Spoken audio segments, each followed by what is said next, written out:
ان اللہ کان علی کل شیء شہیدا، یقیناً اللہ تعالیٰ ہر چیز پر گواہ ہے۔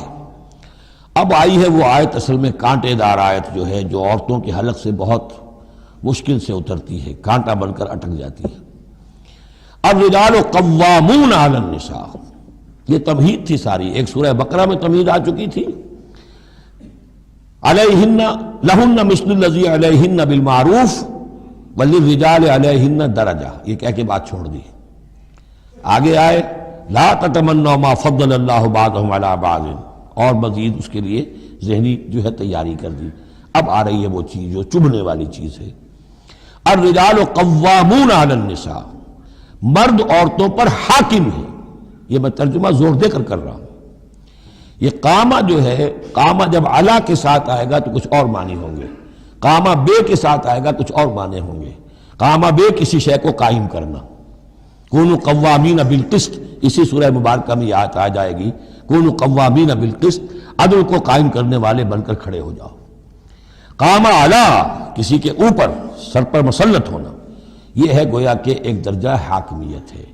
گھر کے ادارے میں حاکم ہونے کی حیثیت مرد کو حاصل ہے۔ سربراہ خاندان جو ہے وہ مرد ہے، عورت نہیں ہے۔ عورت کو بہرحال اس کے ساتھ ایک وزیر کی حیثیت سے کام کرنا ہے، یہ ہے اس کا اصل رول۔ اسی لیے میں بیان کر چکا ہوں کہ وہ جو نسیان کا معاملہ تھا، اللہ تعالیٰ نے اس کے اندر چونکہ یہ سیکنڈ رول پلے کرنا ہے اسے یقیناً اس کے جذبات کو جو زیادہ ٹھیس پہنچنے کا امکان رہے گا۔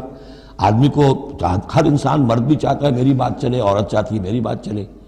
اب آخر کار کس کی بات چلے گی؟ یا تو دونوں کسی طریقے سے کسی مسئلے میں متفق ہو جائیں، اور عورت جو ہے بیوی اپنے شوہر کو دلیل سے، اپیل سے جس طرح قائل کر لے تو معاملہ ٹھیک ہو گیا۔ اب اگر نہیں ہو رہا معاملہ تو اب کس کی رائے چلے گی؟ مرد کی رائے چلے گی۔ تو کس کو اس سے ایک صدمہ پہنچے گا؟ عورت کو پہنچے گا۔ لیکن اس صدمے کا ہی جو ہے انفلوئنس، اس کو کم کرنے کے لیے سیفٹی والو، نسیان کا مادہ اللہ تعالیٰ نے عورت میں زیادہ رکھ دیا۔ اسی لیے پھر اس قانون شہادت کے اندر ایک مرد کی جگہ 2 عورتوں کو وہاں پر اس کا نصاب رکھا گیا۔ الرجال قوامون علی النساء بما فضل اللہ بعضهم علی بعض۔ اب یہ دوسری بات ہے کہ اگر وہ شوہر حاکم ہو کر ظلم کرتا ہے، ان کے حق ادا نہیں کرتا ہے، تو اللہ کے ہاں بڑی سخت پکڑ ہوگی۔ یہ تو دوسری بات ہے بالکل۔ لیکن یہ کہ جو قانون ہے اسلام کا وہ یہی ہے کہ یہ اختیار دیا گیا، اب آپ اس اختیار کا غلط استعمال کر رہے ہیں، آپ اس کو ظلم کا ذریعہ بنا رہے ہیں، تو اس کی سزا اللہ تعالیٰ کے ہاں آپ کو مل جائے گی۔ بما فضل اللہ بعضهم علی بعض، بسبب اس فضیلت کے جو اللہ نے بعض کو بعض پر دی ہے، وبما انفقوا من اموالہم، اور بسبب اس کے کہ جو وہ خرچ کرتے ہیں اپنے مال۔ اب دیکھیے یہ خرچ کرنے کا معاملہ اسلام میں شادی سے شروع ہو گیا۔ شادی مرد کی بھی ضرورت ہے، عورت کی بھی ضرورت ہے، لیکن مرد مہر دیتا ہے، عورت مہر وصول کرتی ہے۔ تو جو خرچ کرنے والا ہے اب اس کی ایک حیثیت دوسری ہو گئی۔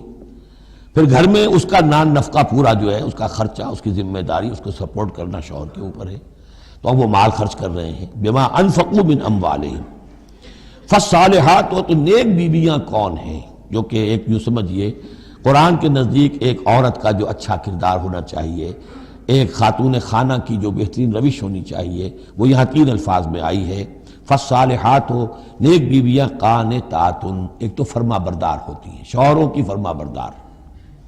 حافظات للغیب، غیب میں حفاظت کرنے والیاں، یعنی ظاہر بات ہے کہ مال ہے کسی کا تو گھر میں ہے، وہ تو کام پہ چلا گیا ہے، اب وہ کس کی حفاظت میں ہے؟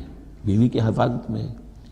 اسی طرح اب بیوی کی جو عصمت ہے وہ در حقیقت مرد کی عزت ہے، اب وہ اس کی عزت کی حفاظت کرے اس کی غیر موجودگی میں۔ اسی طرح مرد کے راز ہوتے ہیں، سب سے زیادہ بڑھ کر جو ہے رازدان وہ تو بیوی ہوتی ہے۔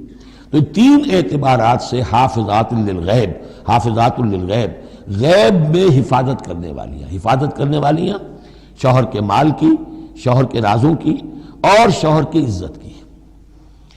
بما حفظ اللہ، اللہ کی حفاظت سے، حفاظت ہے تو اللہ کی، لیکن جیسے رازق اللہ ہے لیکن کام تو انسان کو کرنا پڑتا ہے، رزق کمانا پڑتا ہے۔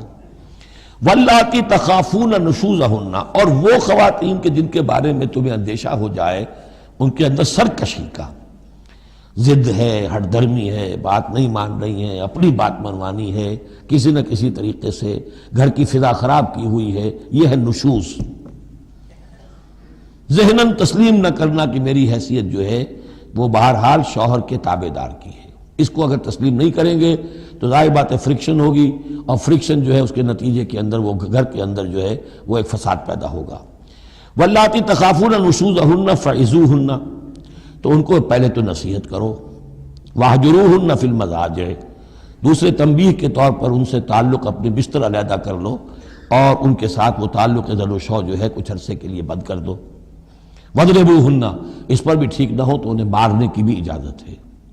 اس میں حضور نے جو روکا ہے وہ یہ ہے کہ چہرے پر نہ مارا جائے، اور کوئی ایسی مار نہ ہو جس کا مستقل نشان جسم پر پڑے. اب یہ چیزیں اللہ کا کلام ہے، اس کے اندر جو ہے کوئی ہمارے لیے کوئی جھجک نہیں ہے. معاشرتی زندگی کو ٹھیک رکھنے کے لیے اس کی ضرورت پیش آئے تو وہ بھی کرنی ہوتی ہے. فَإِنْ أَطَعْنَكُمْ، پھر اگر وہ تمہاری اطاعت کریں، فَلَا تَبْغُوا عَلَيْهِنَّ سَبِيلًا، تو اب ان پر خام خواہ کی زیادتی کرنا، پچھلے غصے نکالنا، بار بار جو ہے وہ اپنے غصے کا اظہار کرنا، یہ بھی ٹھیک نہیں ہے. ان اللہ کان علیٰ کبیرہ، یقیناً اللہ تعالیٰ بہت بلند ہے، بہت بڑا ہے.